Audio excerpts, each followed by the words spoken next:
Assalamualaikum warahmatullahi wabarakatuh.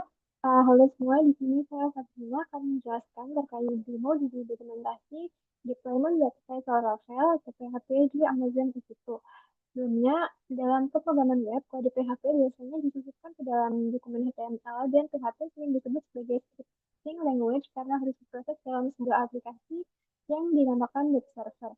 Nah, untuk menjalankan kode PHP itu setidaknya dibutuhkan tiga jenis program, yaitu aplikasi PHP itu sendiri, yaitu PHP Interpreter, kemudian web server seperti Apache agar bisa diakses dari website, dan juga web browser untuk akses seperti Google Chrome ataupun Firefox.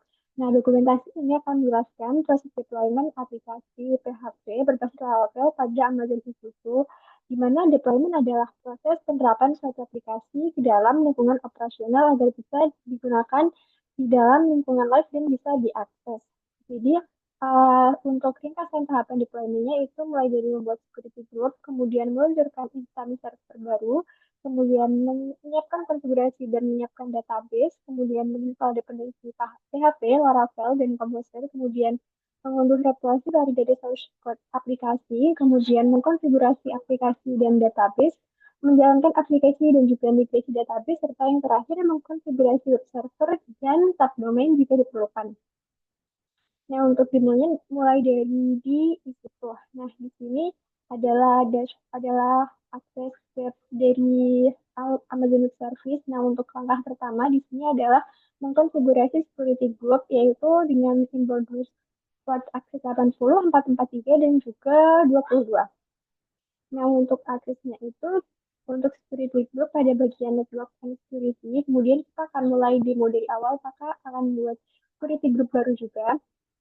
Nah, di sini bisa dimasukkan namanya misal security web Laravel SG, kemudian deskripsinya allow Laravel access, dan juga PVC-nya default karena belum ada PVC lain yang dibuat untuk di akun ini. Kemudian untuk defaultnya di sini bisa dilihat bahwa inbound rules itu tidak ada defaultnya, jadi tidak bisa mengakses apapun ke dalam isi itu. Tapi untuk outbound rules atau akses keluar itu bisa akses trafficnya itu defaultnya sudah terbuka ke internet. Nah, agar bisa akses ke inbound rules atau agar bisa akses ke dalam instance, maka bisa ditambahkan uh, security group in bonus yang baru. Misal di sini untuk yang pertama yaitu untuk akses SSH, yaitu SSH port 22 dan diarahkan ke internet. Untuk contoh ini, kemudian akses HTTP port 80, ini juga dibuka ke internet, dan juga HTTPS.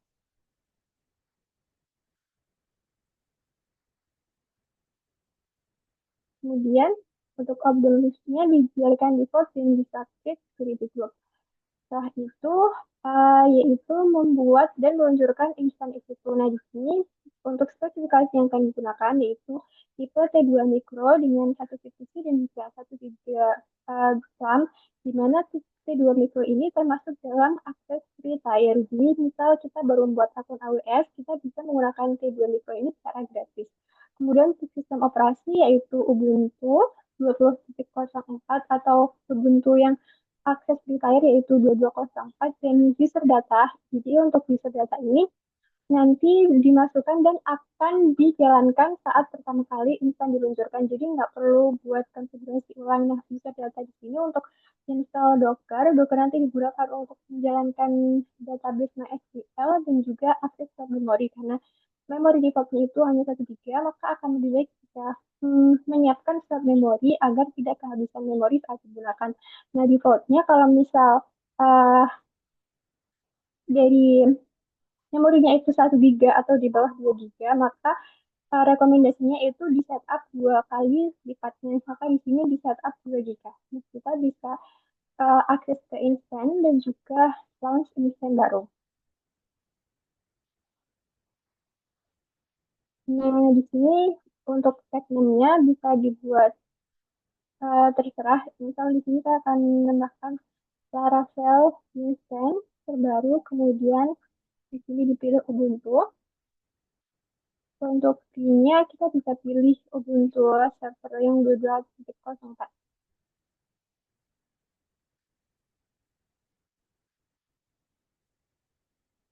Skill, kemudian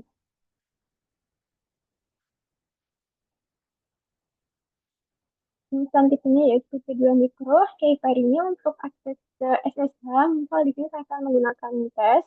Kemudian untuk VPC kita bisa memilih salah satu subnet. Misal di sini saya akan memilih subnet C. Kemudian untuk security bootnya kita pilih yang baru dibuat tadi, yaitu Laravel SP. Kemudian untuk storage-nya mungkin minimal bisa di set di 10 GB. Kemudian untuk detail, jadi di sini saya akan menggunakan Spot Instance. Kalau Spot Instance itu nanti instance-nya bisa diterminologi waktu-waktu AWS, tapi akan mendapatkan akses atau bisa mendapatkan diskon sebanyak 90% dari harga on demand atau harga normal. Kemudian untuk user data bisa kita salin dan taruh di sini. Kemudian klik Run Instance. Nah, di sini selanjutnya kita menunggu untuk yang terbaru ini sampai statusnya bisa bisa status checkbox dan juga endpoint state-nya running. Nah, di sini yang sudah running kita bisa coba untuk connect. Kita akan coba untuk connect melalui web browser dan bisa klik di situ instant connect.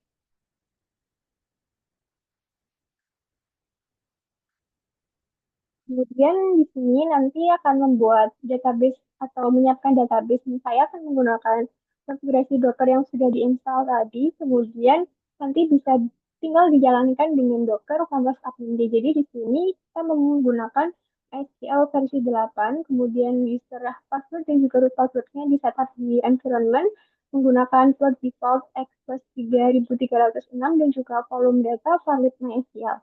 Ini bisa kita copy, dan ini juga nanti dibuat untuk aksesnya. Kalau masih pending, saya coba lagi.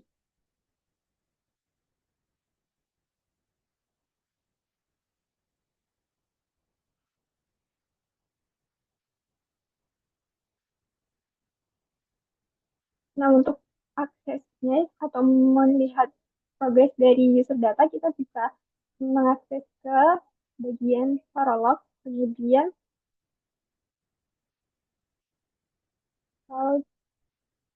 output.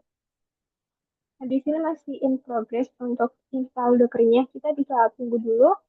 Kemudian di sini jadi dari Serdata itu akan menjalankan komen yang didefinisikan dan bisa secara otomatis. Jadi nggak perlu ketika kita baru akses ke instance kemudian kita masukkan kembali komennya secara manual. Nah, yang digunakan di Serdata itu bisa otomatis dan juga lebih scalable. Kalau misal nanti perlu buat meluncurkan instance baru lagi, kita bisa tinggal mendefinisikan komen-komen startup apa yang perlu dijalankan di saat instance itu pertama kali diluncurkan.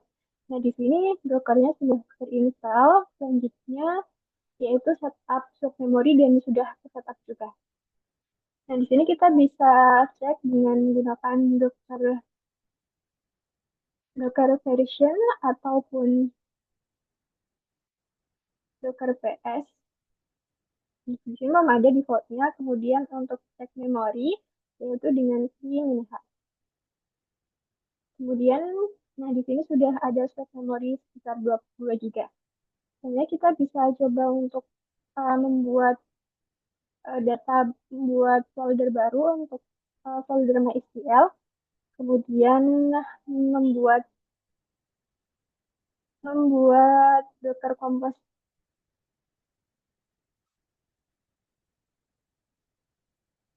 Nah, di sini kita bisa menyisipkan terkait dari yang ada di pada dokumentasi di Medium.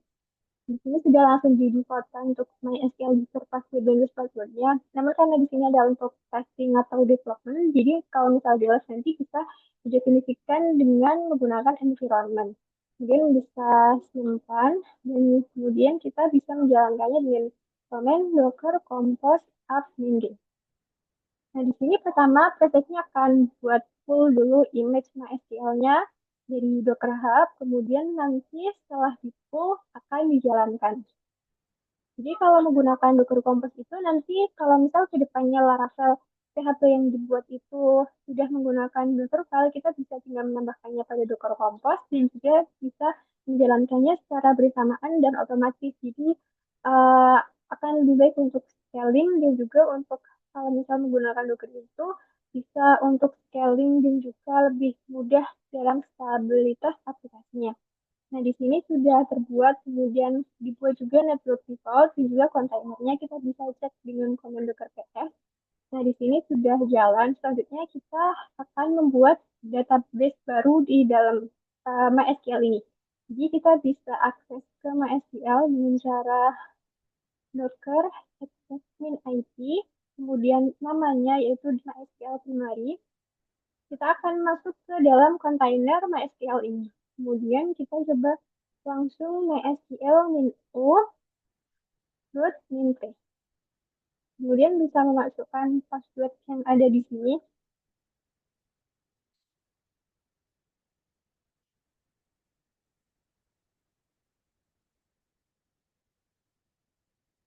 Nah, di sini kita akan membuat database baru. Di sini sudah saya spesifikasikan juga untuk komennya yaitu create database buat DB.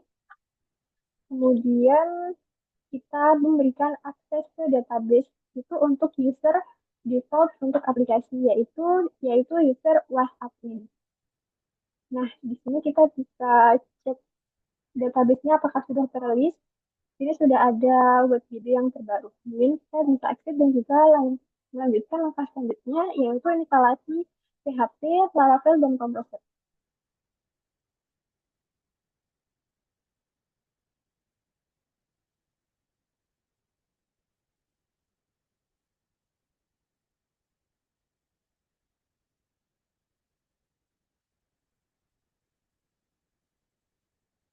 Kemudian lanjut menambahkan repository PHP.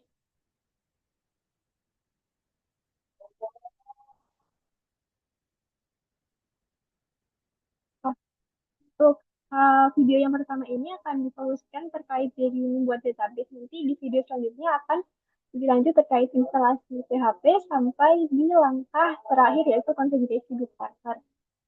Terima kasih sebelumnya semua.